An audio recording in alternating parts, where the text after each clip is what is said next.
Coming up on today's show, we're going to recap Atlanta's OTA, some takeaways we've got from it as OTAs are in the books. And the next time we see this team will be next week during minicamp on Tuesday, June 13th. And then after that, not till late July for training camp. So I've got 5 big takeaways coming out of OTAs. Now make sure to subscribe really quickly so you do not miss a thing when it comes to off-season coverage. And before you know it, in-season coverage. If you have not subscribed, go ahead and do so. And let's get to 13,000 subscribers before training camp kicks off. Now, my first takeaway coming out of organized team activities, a little fun trivia nugget for you guys right there.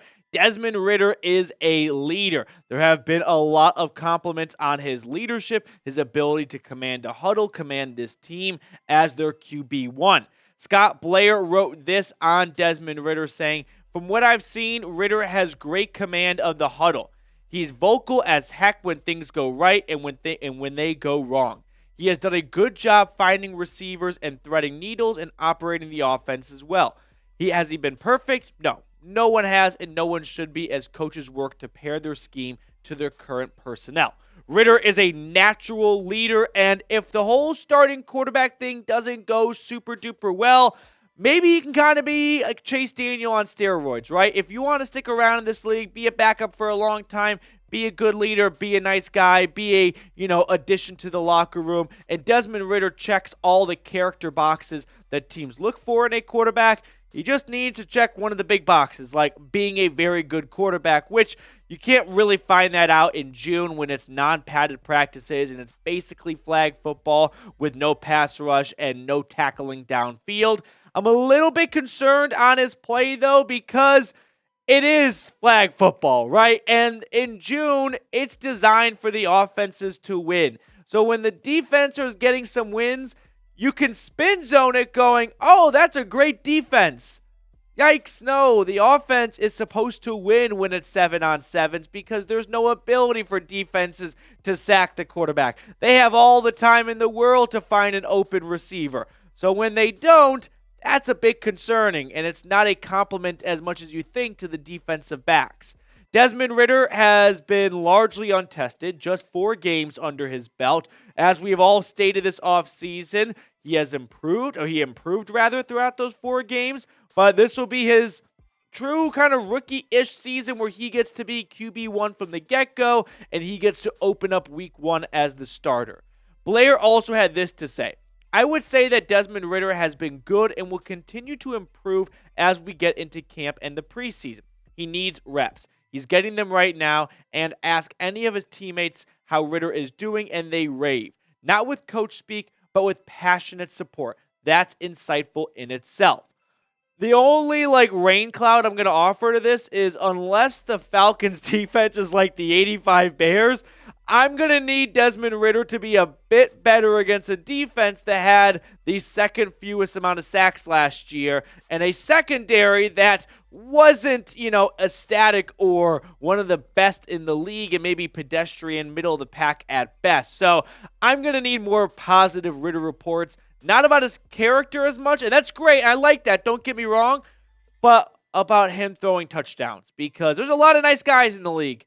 Not all of them are starting quarterbacks, right? At some point, it's June, and you can get by with being a great leader in the locker room and being a great, voice in the huddle. But when September and October rolls around, that stuff doesn't go out the window necessarily, but we need touchdowns. And I need more touchdowns now against a defense that's not allowed to even rush the quarterback. So are you concerned about Desmond Ridder? C for concerned, N for not. I know that I have not been maybe the most upbeat on Desmond Ridder. I'm definitely not calling for his job saying bench him right now, but I do have my concerns. I'd be lying to you if I was standing here right now going, Desmond Ridder, that's a Pro Bowl quarterback right there, or that's an above average quarterback. I need to see it to believe it. And have we seen it really? No. And I'm not seeing it right now in minicamp either. But there's a long way to go until week 1 against Carolina. Second takeaway out of OTAs, we're going to have some undrafted free agents making this team. Remember, the Falcons didn't have a boatload of draft picks, right? They had a first, they had a second, they moved up to get that second, so they lost some picks in the process. They had a third on Zach Harrison, Clark Phillips a fourth, and 2 sevenths, unless I'm forgetting some, which I don't think I am. So only 6 rookies means you're going to have an open spot or two, and that's when a UDFA can crack this 53-man roster. Blair adding this. Receiver Slade Bolden has flashed, especially during Wednesday's practice open to the media. I also think undrafted running backs Carlos Washington has shown quickness and burst at this early stage as well. So much so that it has to be reined in during jog-throughs. So let's break down these 2 players. Slade Bolden, the former Alabama Crimson Tide receiver, UDFA last year, went to the Ravens, got a sports hernia injury, was released, never touched the field during the regular season. He was a practice squad player at best, if I recall. No, I don't even think he made the practice squad. But regardless, he is a UDFA, was not drafted last year. And then Carlos Washington, who went to Southeast Louisiana. I mean, not many of us were watching him on Saturday, but he definitely has a lot of athleticism. And when you pair that with an NFL offensive line, sometimes you get these hidden gems that were stuck behind Division II offensive lines, FCS offensive lines. But once they get a top 5 offensive line like the Falcons have, they can flash.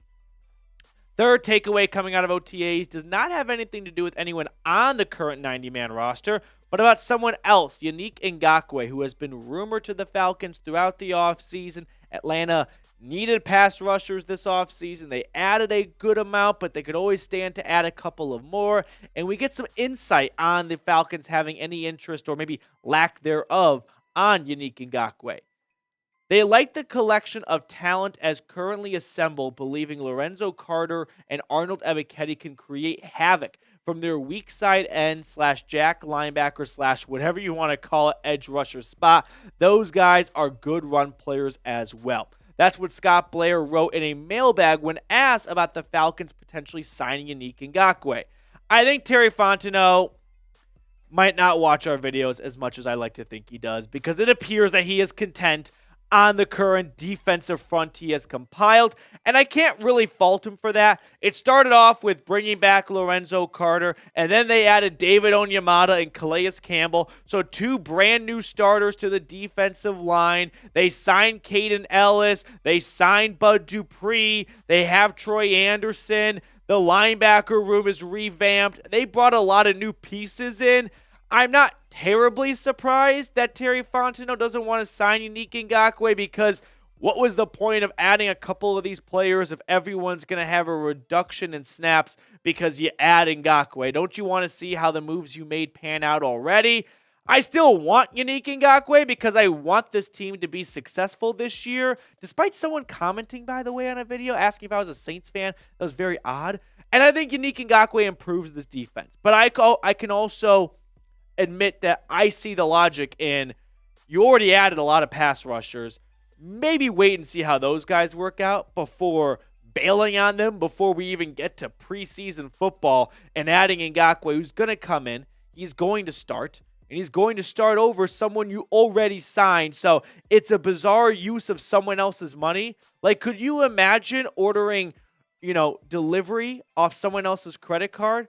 Food comes, you don't even eat it, and then you order a different pizza from another restaurant and eat that one instead. Like, don't you think your parents are going to be a bit mad that you ordered the first pizza in the first place? That's a bit of a Colin Cowherd analogy right there, but I can see how Fontenot only has so much resources at his disposal. He added the edge rushers he wanted, and unless Ngakoue's price dramatically drops where the second pizza is like practically free for how good it is, it's probably not going to happen. So, be honest with me. Would you vote or would you sign Yannick Ngakoue? S for sign, P for pass. I think Ngakoue is better than some edge rushers on this team, but I'm not going to be surprised if they do not add him. We've got more takeaways to get to on today's show, but before we do, great deal going on right now. You don't just get one shirt. You get 2 shirts, 40% off as well. Chatsports.com/ATL shirt combo. If you're planning to go to a Braves game or something this upcoming summer, you don't have a Braves t-shirt, you want to rep your favorite squad, get the Falcons shirt today. Rep it on your next boat trip up to Lake Lanier. Wherever you're going, make sure you are repping your favorite team by going to chatsports.com/ATL shirt combo. My 4th takeaway coming out of OTAs now. Drake London versus Jeff Okudah. We've got ourselves a nice wide receiver cornerback battle, some real football we can sink our teeth into. So these two have been battling early on. Atlanta traded for the former third overall pick, whatever Jeff Okudah was, only cost him a fifth rounder. He's CB2 opposite of AJ Terrell, and him and the former first round pick last year have been battling this summer. This is what Tori McElhaney wrote on the two going at it. The matchup that'll be the highlight of camp. I have to say it's quite fun watching Drake London and Jeff Okudah go at it on the field. It'll be even more fun when pads go on. Oh, we'll go back to the last part there. These two were matched up with each other a few times on Wednesday, and each guy had his moment in the sun. Okudah's came first as he got good position on London to get a hand on the ball for a PBU when London cut back to the ball down the sideline. The defense, Nielsen and Jerry Gray included, were pretty fired up about this play. I think Jeff Okudah can be the X factor on this Falcons defense, right? They added Jesse Bates, who is one of the best, well, he was the best safety in free agency, one of the best safeties in football. I love the Clark Phillips draft pick. He's going to step right in the slot. And you get Jeff Okudah for a fifth-round pick. Like, I know that he is just a big name at this point, but if Jeff Okudah can put together a full 17-game season and be even 90% of what his expectations were when he went round one in Detroit, AJ Terrell and Jeff Okudah are quietly going to be on a lot of those like PFF Twitter posts you see of top CB duos in the NFL. People are going to be sleeping on this team. Now, they do not have a lot of tough work ahead of them. Kyle Trask or Baker Mayfield twice a year, a rookie in Bryce Young, and Derek Carr, who I think is one of the most overrated quarterbacks in the National Football League. That's 6 of your 17 games right there. And you have a last place schedule. So you're not running through Patrick Mahomes or Jalen Hurts or Joe Burrow, like these top-tier quarterbacks, game after game after game. So for Atlanta, Okudah very well could be the X factor where you can't go to Terrell, you can't go to Okudah. It's going to be tough up the middle with this new revamped defensive line. This Falcons defense might not be a turnover machine, but it's not going to be an easy out any Sunday. Now, Drake London, as we do kind of rave about Okudah, did get Okudah back, though. So we got Tori McElhaney writing on that later on. Or, excuse me, we have Tori McElhaney also including that. But Drake London, for what it's worth, did get his wins as well. All right, fifth and final takeaway now. Matthew Bergeron. Is he in trouble? This is definitely an overreaction. But I do want to at least put it on your guys' radar. So this is what McElhaney said on the offensive line. Matt Hennessy continues to take the first team left guard reps, but right now it's more interesting to see with the developments with the second team. Ryan Uziel was taking majority of the second team reps at center on Wednesday and Kyle Hinton at left guard. This is notable because the Falcons still have their younger interior offensive linemen, Matthew Bergeron, Javon Gwynn, and Justin Schaefer, working together with the final rotation. So here's my stance on Bergeron. One, it's early. Like, I don't know if Arthur Smith's MO is just all rookies, no matter what, until preseason rolls around, are going to be on the third line, or if there was genuine concern that the progress is not being made to the speed Atlanta would like to see. This is why I did have some hesitancy and skepticism about when they went after Bergeron in round 2, and everyone immediately, and I myself even got a bit drunk on the idea, but if you go back in time and look at my first draft, reaction to this pick was, you drafted a left tackle to be a left guard, don't be surprised if it's not instantaneous. And it's not instantaneous right now, and that's okay. And maybe by August, it'll be there. But for now, there is some skepticism about the transition maybe not going super duper smooth. Maybe this is the plan all along, even if Bergeron is doing great. They don't want to rush it. But also, at what point is it been too long, right? After the first preseason game, after 2 weeks of training camp? Like, at what point do we draw a line in the sand going, okay, it's now we expected him to be with the first team offensive line, and the fact that he isn't is a tad bit concerning. Thank you guys so much for tuning in and joining today's show. If you have not subscribed, go ahead and do so. We are your #1 Falcons YouTube home all off season long. So join our Dirty Birds clan here and hit that sub button down below.